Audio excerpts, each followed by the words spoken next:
Saludos, hermanos. Bienvenidos al séptimo día de la fiesta de panes ácimos, que también es un sábado semanal. Ahora, conocemos el mandamiento de Dios que debemos de traer una ofrenda en los días santos. Y tenemos también la ordenanza en Levítico 23. Y por supuesto esto es muy interesante. Una de las claves más importantes para entender lo que Dios está haciendo en el mundo, una muy importante para poder entender el cumplimiento de las profecías, está, está en Levítico 23 también. Porque estamos hablando de la secuencia de los días santos de Dios, los días santos, los mismos días santos y también la secuencia de esos días santos. Vamos a comenzar aquí en Levítico 23, versículo 6.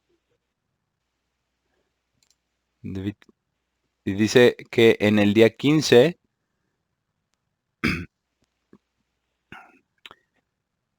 en los 15 días de este mes es la fiesta solemne de los panes sin levadura al Eterno. 7 días comeréis panes sin levadura. Entonces tenemos que comer pan sin levadura estos 7 días y al final del día de hoy ya podemos entonces comer pan leudado. Pero ¿cuál es la razón por la que Dios nos ordena que comamos pan sin levadura los 7 días? La razón es para que aprendamos la lección de que nuestra naturaleza humana pecadora no puede por sí sola lograr absolutamente ningún bien que sea espiritual que dure para siempre. Entonces el plan de Dios es cambiarnos, es convertirnos. Al nosotros confiar en Él, al nosotros apoyarnos en Él, al buscar a Cristo como nuestro sacrificio y verlo como nuestro sacrificio. Versículo 7, el primer día tendréis santa convocación, ningún trabajo de siervos haréis. Y ofreceréis al Eterno 7 días ofrenda encendida. El séptimo día será santa convocación. Ningún trabajo de siervos haréis. Y nosotros sabemos la importancia de la fiesta de panes sin levadura. Y es muy, muy interesante porque todos aquellos que han estado alguna vez en la iglesia, pero la han dejado, se han alejado,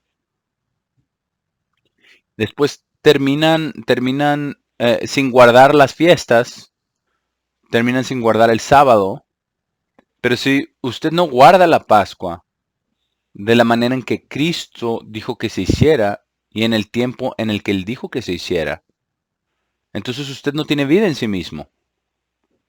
¿Y qué sucede entonces? Son dejados a vivir sus vidas eh, a través de la buena voluntad humana solamente. Y la buena voluntad humana puede ser levadura espiritual, porque de hecho, sin el Espíritu Santo, lo es. Es levadura espiritual, la buena voluntad humana. Ahora Dios nos dice, aquí en 2 de Corintios, vamos a 2 de Corintios 9. Esto es muy, muy interesante, cómo vivimos nuestra vida, cómo buscamos a Dios, qué hacemos.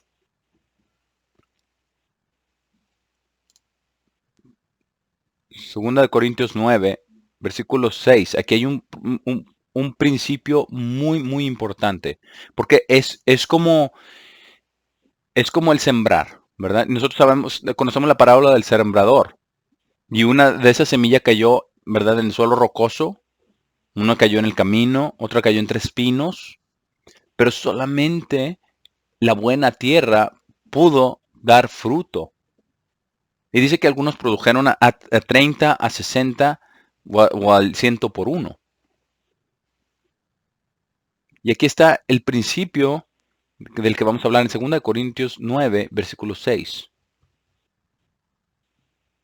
Segunda de Corintios 9, versículo 6. Pero digo esto, que aquel que siembra escasamente,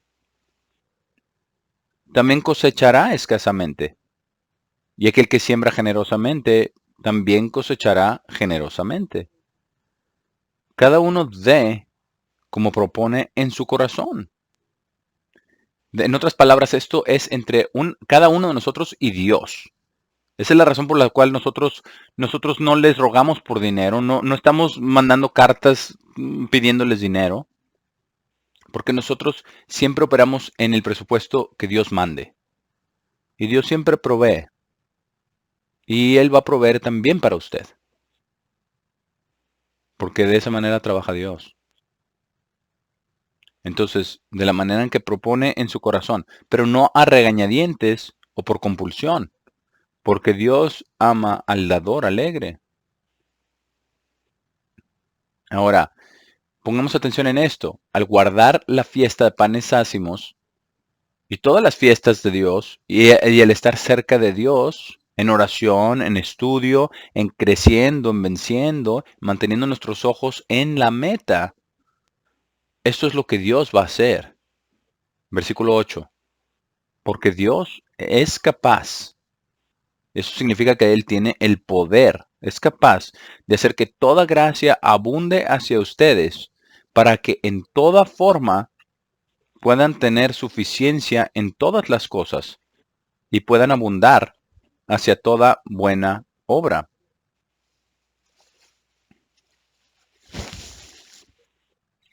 Y eso es a lo que lleva todo esto, a toda buena obra. Así es de que vamos a hacer una breve pausa para recoger la ofrenda y ya volvemos. Aquí continuamos el video con Fred.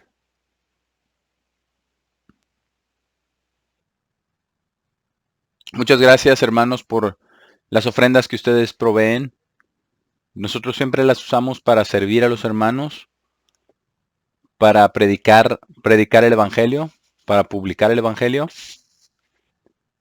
y para ayudar a tantas personas a como nos sea posible.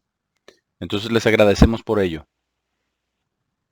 Ahora, el día de hoy es un día muy, muy bueno y muy importante, con muchas lecciones que tenemos que aprender.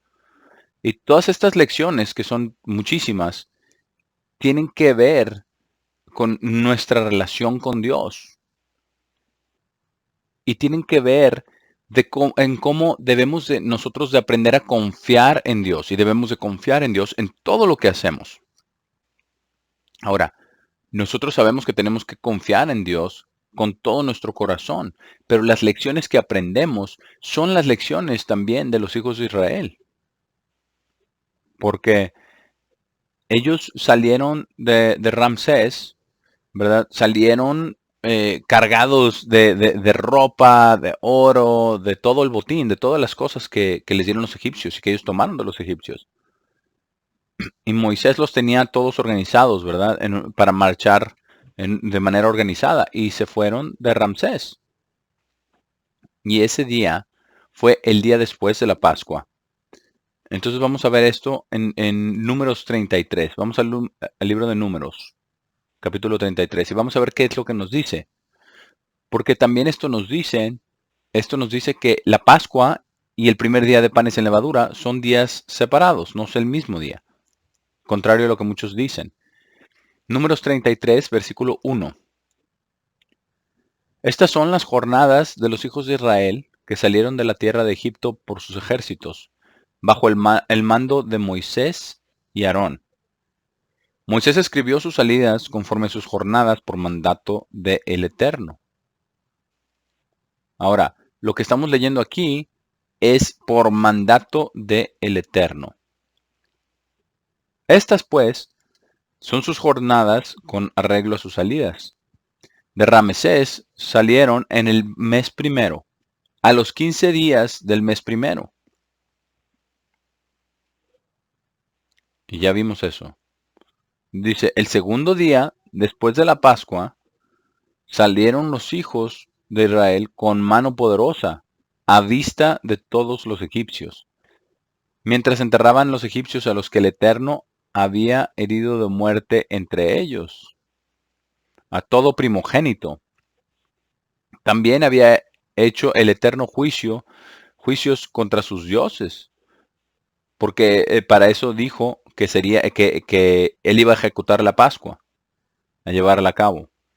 Entonces salieron de Ramesés y se fueron a Sucot, ¿verdad? Después fueron a Etam, que está en el confín del desierto. Después salieron de ahí, fueron a Baal Zephón y acamparon delante de Migdol. Ahora, ¿qué sucedió en Baal Zephón? Baal Zephón. Vamos acá a Éxodo 14.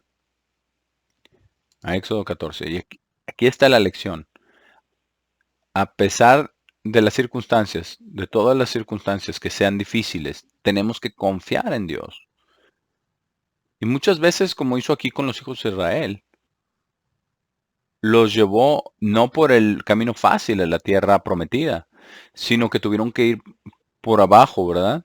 Hasta la costa oeste del Mar Rojo. Y en el Mar Rojo hay, hay, hay una elevación, ¿verdad? Hay un altiplano, pero después se elevan las montañas ahí. Y estaban marchando, ¿verdad? Marchando detrás de la columna. Y no estaban marchando en un grupo muy grande, no era muy ancho el grupo. Porque cuando pusieron el tabernáculo ya después fue diferente, ¿verdad? Porque pusieron 4 tribus de cada uno de los lados del tabernáculo. Pero aquí estaban marchando en una columna, porque estaban siguiendo a la columna. Y no se podían juntar de otra manera. Y esto sucedió en el último día de la fiesta de los panes sin levadura. Entonces llegaron ahí, ¿verdad? Y era el sábado. Y se acomodaron, ¿verdad? La noche del sábado que empezaba. Pero Faraón se arrepintió, ¿verdad? Versículo 3, Éxodo 14, versículo 3. Vamos a leer lo que dice aquí. Ahora, recordemos que el Faraón tipifica a Satanás el diablo. Y también tenemos que recordar que Satanás el diablo siempre pone circunstancias alrededor de nosotros, ¿verdad? Para hacernos tropezar. Por eso en Efesios dice que tenemos que tener la armadura completa de Dios para protegernos de Satanás. Y vamos a ver algo muy interesante aquí cuando sigamos leyendo en Éxodo 14. Versículo 3 dice, porque Faraón dirá a los hijos de Israel, encerrados están en la tierra, el desierto los ha encerrado. Y yo endureceré el corazón de Faraón para que lo siga. Y seré glorificado en Faraón y en todo su ejército. Y sabrán los egipcios que yo soy el Eterno. Y ellos lo hicieron así. Ahora, versículo 5. Y fue dado aviso al rey de Egipto que el pueblo huía. Y el corazón de Faraón y de sus siervos se volvió contra el pueblo y dijeron, ¿cómo hemos hecho esto de haber dejado ir a Israel para que no nos sirva?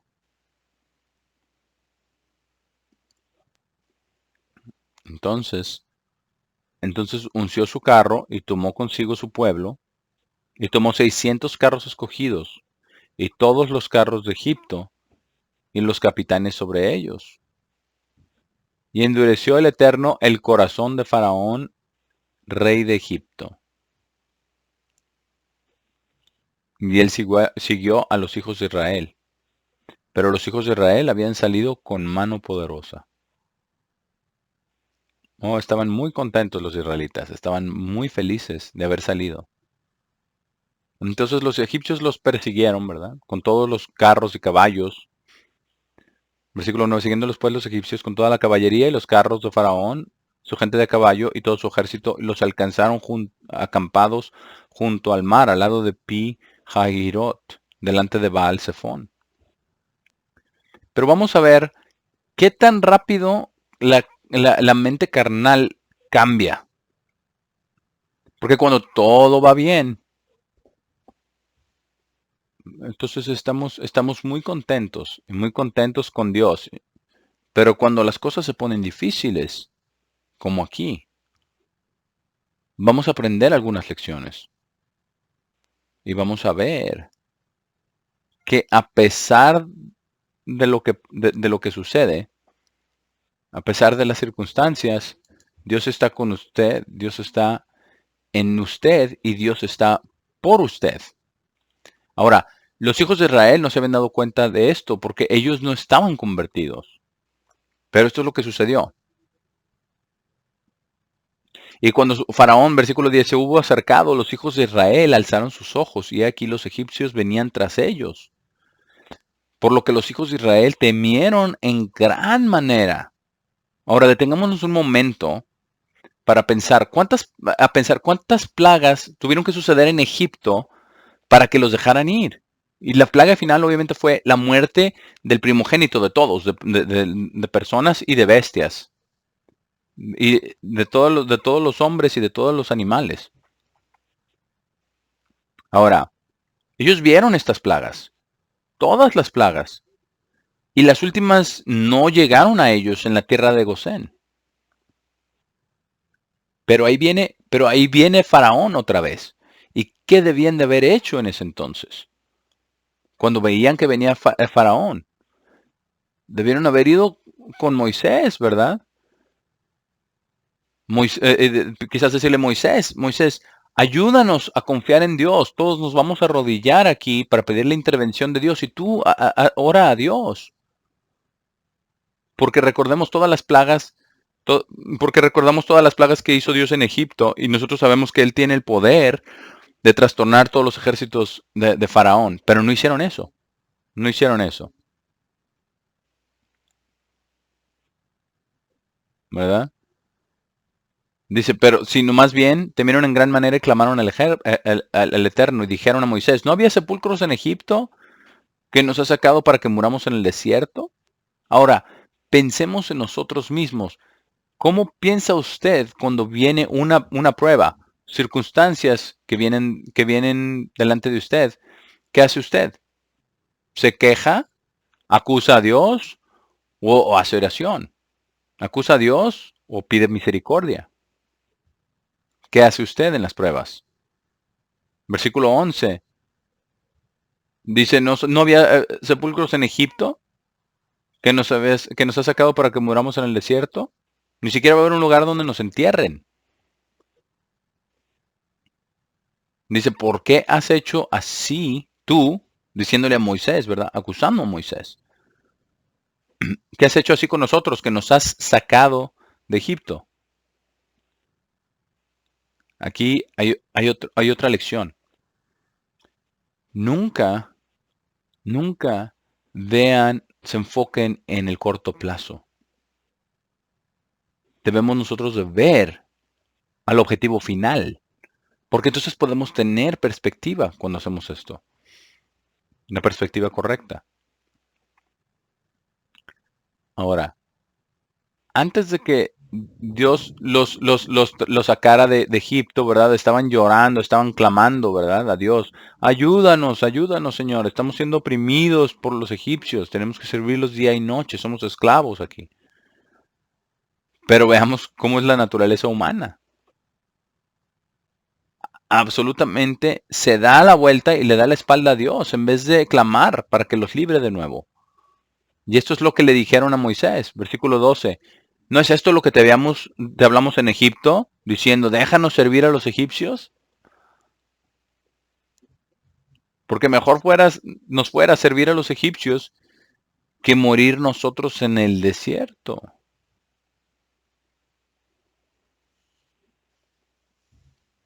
Entonces, nosotros tenemos que ver siempre las cosas a la manera que las ve Dios.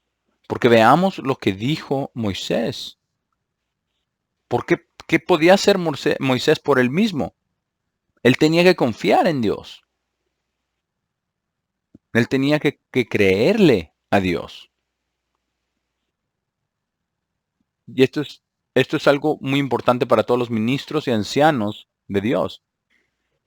Siempre deben de confiar en Dios en todas las circunstancias, aun cuando son totalmente oscuras, aun cuando se vea como que es un callejón sin salida. No busquen una excusa para no seguir a Dios o para no enseñar la verdad. Vamos a ver lo que dijo Moisés aquí. En Moisés, versículo 13, Moisés dijo al pueblo, no temáis, porque eso es lo primero que debemos hacer, no tener temor. No debemos temer. No temáis, estad firmes y ved la salvación que el Eterno hará hoy con vosotros. Y lo hizo. Lo vamos a ver en un minuto. Pero conforme vamos leyendo esto, quiero que pensemos nosotros en todas las cosas en nuestras vidas de las cuales Dios nos ha librado y de las cuales Dios nos ha rescatado y cómo nos haya ayudado y cómo nos ha bendecido y cómo nos ha dado vida y nos ha dado longevidad y nos ha dado muchas cosas que Dios nos regala. Ahora, continuando aquí dice, versículo 13 dice, porque los egipcios que hoy habéis visto, nunca más para siempre los veréis. Ahora, versículo 14. Y esto es algo muy importante en el versículo 14. Dice, el Eterno peleará por vosotros. Y nosotros somos a quienes Dios ha llamado. Él peleará por nosotros también. Pero nosotros tenemos que confiar en el Eterno, tenemos que ceder a Él. Y tenemos que estar cercanos a las Escrituras. No podemos estar buscando nuestras propias maneras carnales de resolver nuestros problemas. Sí, claro, tenemos que hacer nuestra parte, ¿verdad? Con la bendición de Dios, pero no podemos hacer las cosas que solamente Dios puede hacer. Entonces, es la razón por la cual Dios los trajo a este lugar, para que tuvieran que confiar en Dios completamente, porque Dios quería mostrar su milagro final contra Egipto. Su juicio final contra Egipto en librar al pueblo de Israel de Egipto. Versículo, entonces dice versículo 15, entonces el Eterno dijo a Moisés, ¿por qué clamas a mí? Di a los hijos de Israel que marchen, y para que marchen, que, que fueran, a pesar de que venían los egipcios delante de él. Y entonces Dios le dijo a Moisés, y tú, versículo 16, alza tu vara y extiende tu mano sobre el mar y divídelo, y entren los hijos de Israel por en medio del mar, en seco. Milagro imposible. ¿Cuántos de estos milagros ha hecho Dios por nosotros? Pensemos por un minuto.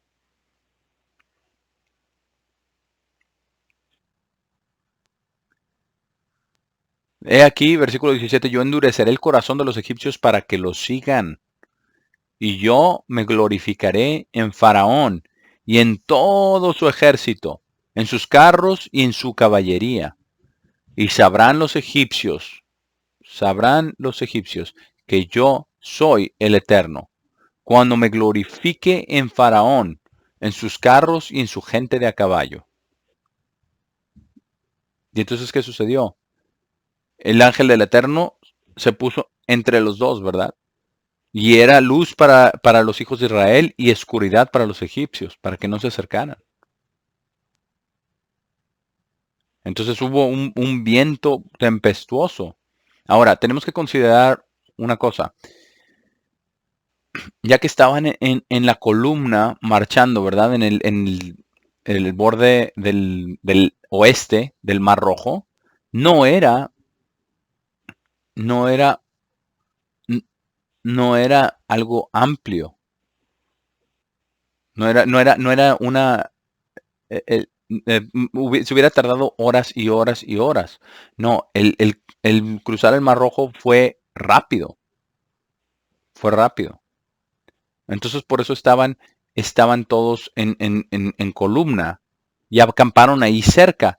Pero entonces Dios apartó el mar muy, muy amplio, muy ancho. No sabemos qué tan largo, pero quizás 2 o 3 kilómetros de ancho o más. Esto fue algo fenomenal. Quizás 5 kilómetros de ancho. Dios quería que recordaran esto. Versículo 21. Y extendió su mano sobre el mar, e hizo que el mar se retirase por recio viento oriental toda aquella noche, y volvió el mar en seco, y las aguas quedaron divididas. Entonces los hijos de Israel entraron por el medio del mar en seco, teniendo las aguas como muro a su derecha y a su izquierda. Ahora, empiezan, ¿verdad? Empiezan en el alba, en la mañana, empiezan a cruzar. Quizás exactamente cuando estaba saliendo el sol, cuando empezaba a salir el sol, empezaron a marchar para cruzar el Mar Rojo. Toda la columna. Quizás no les tomó más de 45 minutos, ¿verdad? Quizás una hora, porque en pasar todos, porque venían en columna, pero transversalmente cruzaron el Mar Rojo. Dice, y los egipcios, y siguiéndolo los egipcios, entrar ellos hasta la mitad del mar. Pero a veces, pensemos en esto, a veces las dificultades nos persiguen, a veces el pecado nos persigue, pero Dios nos puede ayudar, Dios puede intervenir.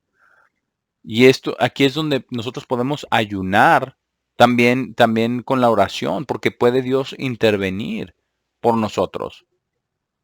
Y siguiéndolo los egipcios entraron hasta la mitad del mar toda la caballería de Faraón, versículo 23, sus carros y su gente de a caballo. Versículo 24, aconteció a la vigilia de la mañana que el Eterno miró el campamento de los egipcios desde la columna de fuego y nube y trastornó el campamento de los egipcios. Él los trastornó y esa es la mejor manera de lograrlo, trastornarlos. Ahora pensemos en esto. Una pregunta. ¿Qué hizo Dios en la Torre de Babel? Los trastornó, confundió el lenguaje. Les cambió el lenguaje completamente para que no se pudieran comunicar unos con otros. Dios no tuvo que hacer absolutamente nada más. Todos terminaron, ¿verdad?, rindiéndose y Dios entonces los mandó a los lugares donde debían de estar para su herencia, ¿verdad? Lugares que les había tenido preparado. Y aquí, de esta misma manera, los confundió, ¿verdad? Los trastornó y quitó las ruedas de sus carros. Les quitó las ruedas para asegurarse de que nadie pudiera escapar. Es un milagro maravilloso, ¿no? Quitar las ruedas de los carros para que no puedan escapar. Y los trastornó gravemente. Entonces los egipcios dijeron, huyamos de delante de Israel, porque el Eterno pelea por ellos contra los egipcios. Y esa es la clave. Sí, nosotros tenemos batallas que pelear nosotros mismos, pero es realmente Dios quien pelea por nosotros, especialmente en las dificultades. Y a veces la bendición de todo lo que hace Dios no aparece por un tiempo, pero aquí fue inmediatamente. Fue muy inmediata la respuesta. Versículo 26. Y el Eterno dijo a Moisés, extiende tu mano sobre el mar para que las aguas vuelvan sobre los egipcios, sobre sus carros y sobre su caballería. Y entonces él extendió su mano, Moisés, versículo 27, sobre el mar, cuando amanecía y el mar se volvió en toda su fuerza. ¿Se pueden imaginar el sonido de las olas, del mar, de toda el agua, llegando, juntándose ahí para destruir a todo el ejército de Egipto? Para destruir a todos los carros y caballos de Egipto y a todo el ejército. Dice, los egipcios al oír se encontraban con el mar, y el Eterno derribó a los egipcios en medio del mar. Y volvieron las aguas, Aquí fue donde el Eterno derribó a los egipcios en medio del mar. Entonces los israelitas estaban muy contentos y las mujeres cantaban canciones de victoria y estaban muy alegres, ¿verdad? Y estaban súper emocionados de lo que había Dios hecho por ellos. Ahora, aquí hay otra lección. Nuestra memoria es muy corta, porque 3 días después ya estaban en Mara y las aguas eran amargas y no sabían qué hacer. No sabían qué hacer. Entonces, ¿qué hicieron? Éxodo 15, versículo 24. ¿Qué hicieron aquí? Versículo 24. Entonces el pueblo murmuró contra Moisés y dijo, ¿qué hemos de beber? Y Moisés clamó al Eterno y el Eterno le mostró un árbol. Él lo echó en las aguas y las aguas se endulzaron. Allí les dio estatutos y ordenanzas y allí los probó. Es muy interesante porque muchas de estas cosas que nos suceden es para probarnos, para probarnos, para ver, para comprobar si es cierto que le creemos verdaderamente a Dios. Entonces, por eso tenemos que venir, por eso tenemos que venir a Dios en oración todos los días y estudiar todos los días para poder estar cerca de Dios y de su palabra, para que cuando estas cosas sucedan, podamos creerle a Dios y podamos confiar en Él. Pero vamos a ver lo que era este pacto, porque esto muestra también cómo debemos de ser. Versículo 26. Y dijo, sí, y este sí es condicional. Me gusta encerrarlos todos los sí condicionales. Si oyeres atentamente, énfasis en atentamente, si oyeres atentamente la voz, ahora, oír atentamente significa escuchar para obedecer, para hacer. Si oyeres atentamente la voz del Eterno tu Dios. Entonces veamos bien estas condiciones que está marcando aquí. Si oyeres atentamente la voz del Eterno tu Dios, e hicieres lo recto delante de sus ojos. ¿Verdad? Número 1 es escuchar atentamente. Número 2 es hacer lo recto delante de sus ojos. Y dieres oído a sus mandamientos. Esa es la tercera. Dar oído a sus mandamientos. Y guardar todos sus estatutos. Número 4. Otra condición, ¿verdad? Y guardar todos sus estatutos. Ninguna enfermedad de las que envié a los egipcios te enviaré a ti, porque yo soy el Eterno, tu sanador. Y veamos cómo esto es cierto todavía el día de hoy. Si tomamos estas 4 condiciones, escuchar, oír atentamente la voz del Eterno. Y recordemos las 3 palabras, ¿verdad? Obedece mi voz. Número 2 es hacer lo recto delante de sus ojos. Número 3 es dar oído a sus mandamientos. Y número 4 es guardar todos sus estatutos. Entonces aquí está la promesa, ¿verdad? Ninguna enfermedad. Ahora, es un sí condicional. Ahora, aquí está otra lección. Todos los sí condicionales son condicionales a nosotros. La condición es para nosotros porque Dios es perfecto y Él no necesita condiciones. Entonces pensemos en esto. Pensemos en el gran sí en nuestra vida. Piense usted en el gran sí en su vida, ¿verdad? Si vamos a escuchar atentamente la voz del Eterno nuestro Dios, si vamos a hacer lo recto delante de sus ojos, si vamos a escuchar a sus mandamientos, si vamos a guardar todos sus estatutos, entonces ninguna enfermedad de las que envió a los egipcios nos enviará a nosotros. Dice, porque yo soy el Eterno tu sanador. Ahora, hay veces donde necesitamos algo de ayuda, ¿verdad? Y la ayuda de algunos médicos es correcto, pero debemos de confiar en Dios en estas cosas, porque para nosotros es muy importante hacerlo todos los días. Y recordemos que estas condiciones están ahí sobre nosotros. Las condiciones son para nosotros. Entonces, ahora vamos a ver las otras cosas que nosotros tenemos que hacer. Porque nosotros también debemos de pelear y tenemos que también dejar que Dios pelee por nosotros. Vamos aquí al libro de los Salmos, Salmo 35. Porque Dios va a pelear por nosotros. Dios peleará por nosotros. Nosotros confiamos en Él, que Él va a tomar la pelea en sus manos. Nosotros también confiamos de que Él va a venir contra nuestros enemigos. Nosotros necesitamos su ayuda, su intervención, necesitamos sus ángeles que nos ayuden también. Aquí en el Salmo 35, desde el versículo 1.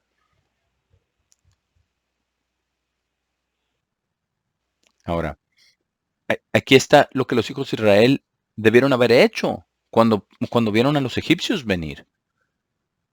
Y esto es lo que nosotros tenemos que hacer también. Cuando nosotros estemos confrontados con problemas, con dificultades que solamente Dios puede resolver. Versículo 1.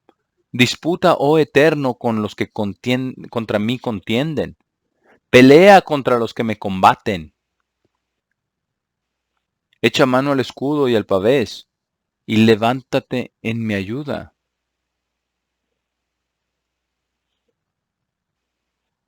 Estas son acciones espirituales que solamente pueden venir de Dios y de sus ángeles, para que Él intervenga y nos ayude. Y Dios lo hará. Saca la lanza, cierra contra mis perseguidores. Di a mi alma, yo soy tu salvación. Porque solamente Dios puede salvarnos en estas situaciones, ¿cierto?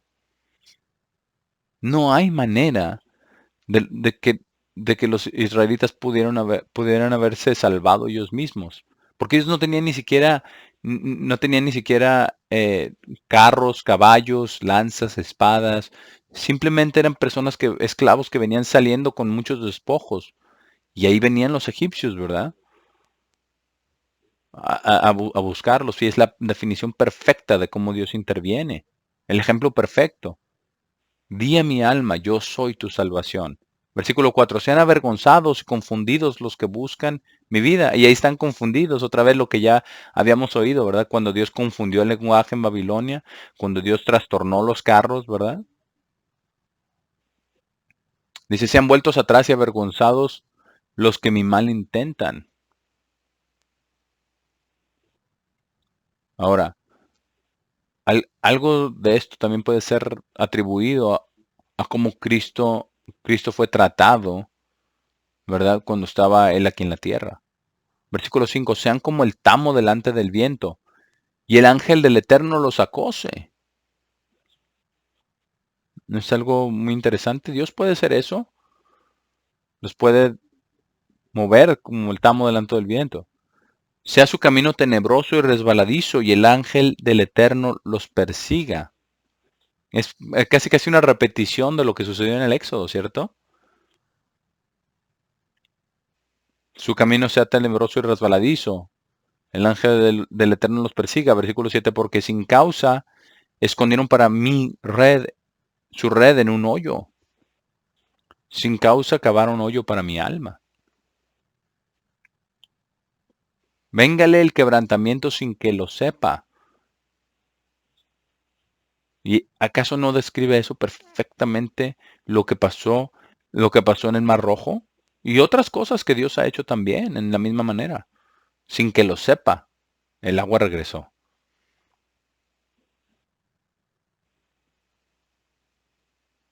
Y dice, y la red que él escondió, lo prenda. Con quebrantamiento caiga en ella. Ahora, cuando estamos confiando en Dios de esa manera, pidiéndole que pelee las batallas por nosotros, que intervenga por nosotros, clamando a Él, ¿verdad? En lágrimas. Y le damos entonces la gloria y el honor por lo que Él hace. Dios está ahí. Dice el versículo 9, entonces mi alma se alegrará en el Eterno, se regocijará en su salvación. Todos mis huesos dirán, que es algo muy interesante, que sus huesos hablan. Dice, todos mis huesos dirán. Y no es de la manera que nosotros lo entendemos. En, o- en otras palabras, no hay la amargura de la maldad, ¿verdad? De amargura, de la envidia y de la maldad que corrompe los huesos. No, esta es salvación, regocijo, que ayuda a todo el cuerpo. Dice, todos mis huesos dirán, eterno, ¿quién como tú? Que libras al afligido del más fuerte que él, del pobre y menesteroso, del que le despoja.